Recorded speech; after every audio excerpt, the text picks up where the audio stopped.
আজকের কাহিনী হচ্ছে সম্পূর্ণই আলাদা কাহিনী। এখন বাজে সকাল 6টা বাজতে 3 মিনিট বাকি। আমি ঘুমাই নাই আজকে, প্রায় রাতে একটু ঘুমাই নাই। আজকে সারাদিন কারেন্ট থাকবে না, এই কথাটা 10-12 দিন আগে থেকে বইলা দিছে যে কারেন্ট থাকবে না। এখন কারেন্ট না থাকলে কি কি হয় বুঝছেন? কি কি হবে?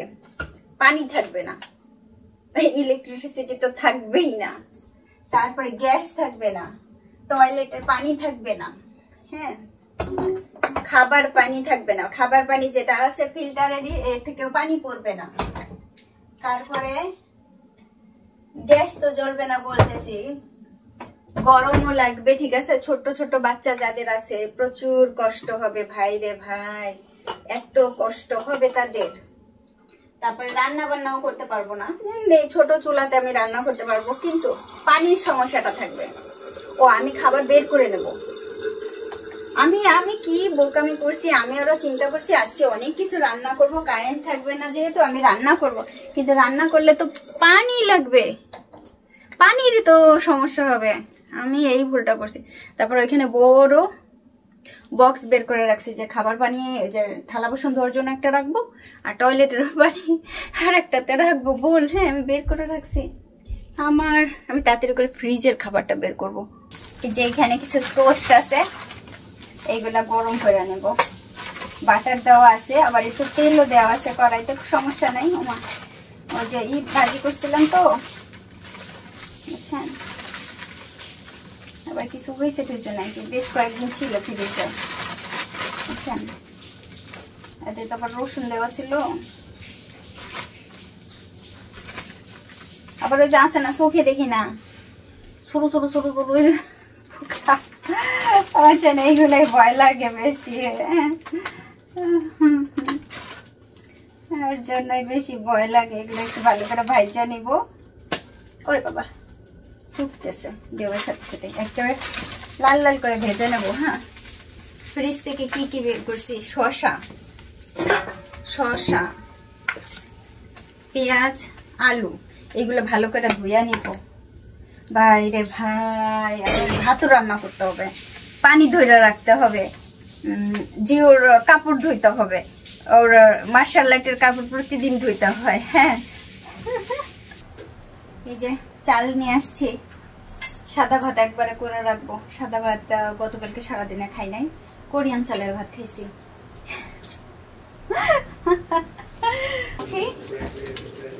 আপনাদের দুলা ভাই দেরি হয়ে যেতেছে, আমি যেহেতু আজকে একটু তাড়াতাড়ি উঠছি, একটা কফি দিয়ে নেই, বুঝছেন। হালকা করে চিনি দিছি, কফি, তার সাথে যে টোস্ট করছি, যেহেতু এই টোস্টটা খাইতে না খুব ভালো লাগে, বুঝছেন। আর গরম গরম তো খুব মজা লাগবে না।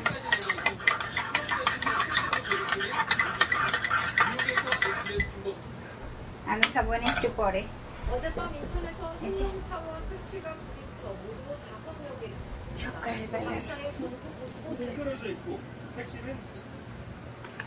একেবারে সকালবেলা তো এক কাপ কফি, তার সাথে টোস্ট, বাটার জুলকা, হানি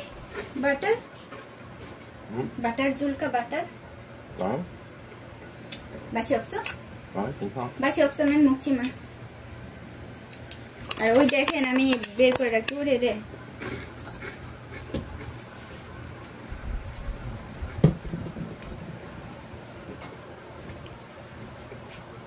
এইটা আমি লিখতেছিলাম।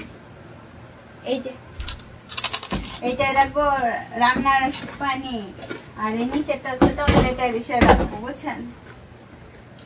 তা ওটা উপরে রাখছি, দেখছেন কি অবস্থা, সব ধোয়া, আবার ধুয়ে রাখতে হবে। একেবারে সকালবেলা তো, এখন 6টা 15 বাজে ভোর, তার মানে বাংলাদেশের সময় হচ্ছে 3টা 15 রাত।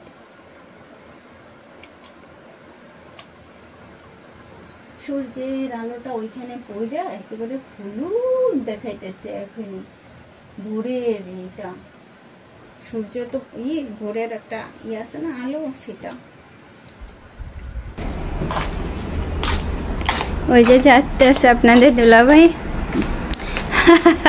দেরি হয়ে গেছে আজকে কফি দিছি তো আমি হালকাভাবে দৌড়ায় যায় বেশি জোরে না হুপা বাই বাই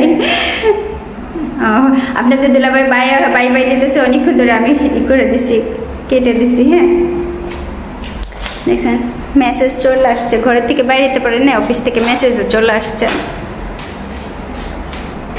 আমরা 10 তলাতে থাকি হ্যাঁ উপা জুসি মে সারাঙ্গে উপা সারাঙ্গে আমরা 10 তলাতে থাকি এই আমরা যে বিল্ডিংটাতে থাকি এটা হচ্ছে গিয়া 20 তলা সকাল তো এই দেখেন অবস্থা কেমন এই পাশে হচ্ছে 2টা রুম 2 জনের ঠিক আছে ওই কর্নারে একটা আর এই একটা ঠিক সেম এই পাশেও ওই একটা আর ওই একটা আর এই যে আমরা যে অ্যাপার্টমেন্টে এইখানে থাকি এইখানে এলিভেটর হচ্ছে 2টা এই পাশে এলিভেটর 2টা এই একটা আর এই পাশে আর একটা 2টা এলিভেটর আর হচ্ছে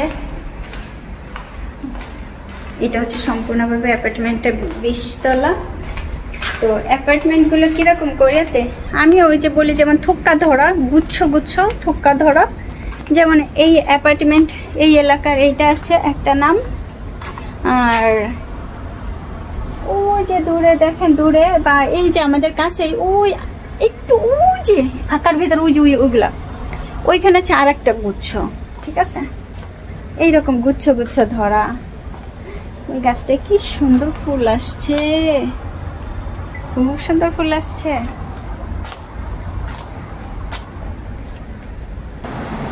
ওই দেখেন কুকুরকে কি সুন্দর ব্যায়াম করাইতেছে হাঁটাহাঁটির জন্য বাইরে ভাই কুকুরের ব্যায়ামের জন্য লোক রাখে জানেন যারা নিজেরা পারে না বড় লোক যারা আছে কুকুরের ব্যায়ামের জন্য লোক রাখে একদম সত্য কথা কুকুর বিড়ালের জন্য বাইরে ভাই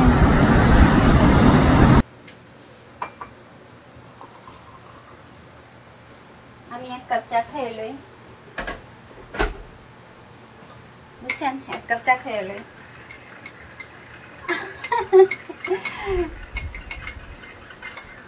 টোস্ট আছে বেশ অনেক টোস্ট হয়েছে দেখেন অনেক প্রচুর আপনাদের দুলাভাই কিন্তু সবগুলো টোস্ট খাইছে দেখেন আমি চা টোস্ট খাবো বাইরে ভাই বাইরে থেকে ঘুরে আসছে তো মস মস শব্দ হয় ভালো লাগে এটা খাইতে খুব ভালো লাগে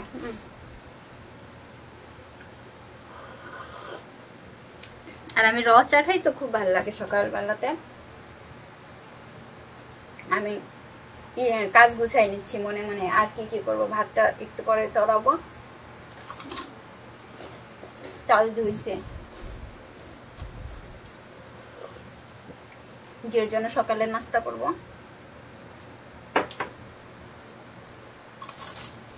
কোরিয়াতে মোবাইলের দাম কেমন এই যে স্যামসাং গ্যালাক্সি আলট্রা S25 এটা আমরা কিনছি যখন জিওর জন্য তখন আপনারা অনেকেই কমেন্ট করেছিলেন যে এর দাম কত বা কি বৃত্তান্ত তা আমি এটা একটা ডিটেলস একটা আপডেট বা ডিটেলস একটা ভিডিও নিয়ে আসব যেখানে দাম থাকবে এবং এটা বললে হয়তো বা একবারে বললে আপনারা অনেকেই হয়তো বুঝতে পারবেন না কারণ আমরা কোরিয়াতে একটুখানি আমি হিন্টস দিয়ে রাখি যে আমরা কোরিয়াতে আসলে মোবাইলগুলো কিভাবে ব্যবহার করি অনেকে কিনে ব্যবহার করে কিনে ব্যবহার করার পরেও মান্থলি কিছু কিছু টাকা দেওয়া লাগে যেটা খরচ আসে তারপরে আরেকটা সিস্টেম আসে যেটা হচ্ছে 3 বছরের কন্ট্রাক্ট কিন্তু 2 বছর অবশ্যই ব্যবহার করতে হবে আর তারপরে মোবাইলটা আপনি চেঞ্জ করতে পারবেন এরকম নিয়ম থাকে কিছু কিন্তু আর প্রতি মাসে প্রচুর পরিমাণে টাকা কাটে এই যে নিয়মগুলো এই নিয়মগুলোর কথা শুনলে পরে দেখবেন এনে অনেকে বলবেন যে এইরকম নিয়ম ভাই রে ভাই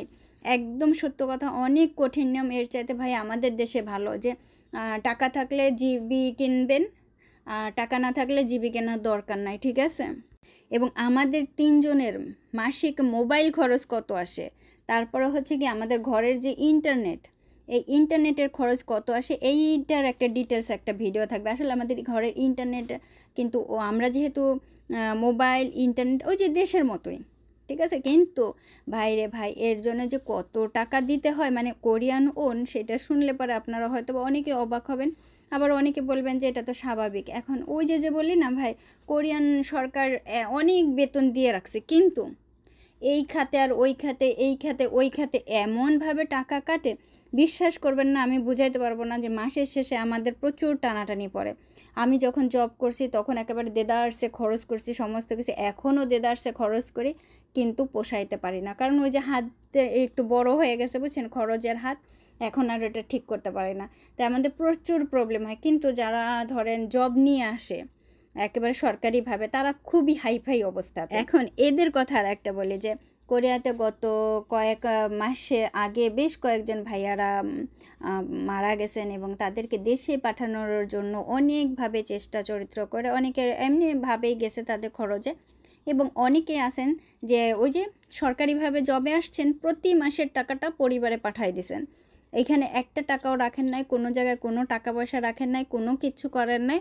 সুতরাং এই যে অবস্থা হয়, তাই না, একেবারে ফুল ফুল একেবারে পুরো হাত খালি, মারা গেছেন, দেশের লাশ পাঠানোর মতো একটা পয়সা না। আপনি মনে করতে পারেন একজন প্রবাসী যখন প্রবাসী মানে দেশের বাইরে এসে জব করে, প্রচুর টাকা ইনকাম করে, কোরিয়ার মতো একটা দেশে যায়, তারপরে ধরেন ইটালির মতো দেশে যায়, প্রচুর টাকা ইনকাম করে, তাই না, এখন এত এত টাকা ইনকাম করে পরিবারকে দেয়, পরিবার থেকে তাকে বিয়েরও ব্যবস্থা করে নেয়। যে কিছুদিন আগে একজন ভাইয়া মারা গেছেন, হিন্দু ভাইয়া, তো তিনি ওই পর্যন্ত নাকি বিয়েও করেন না, তার পরিবার থেকে নাকি বিয়ে করার কথা কখনো বলেনও নাই। তিনি দীর্ঘ 15 বছর না 17 বছর কোরিয়াতে ছিলেন, এরকম কিছু একটা। তো এই যে পরিবার থেকে বিয়েও দেন নাই, কিন্তু প্রতি মাসে তো তিনি ইনকাম করছেন, এই টাকাটা সম্পূর্ণভাবে দেশেই পাঠাইছেন, তার বাবা মাকে দিছেন, হয়তো বা তারা পরিবারকে দিছে, কিন্তু তার লাশটা নেওয়ার মতো অর্থ তারা দেন না।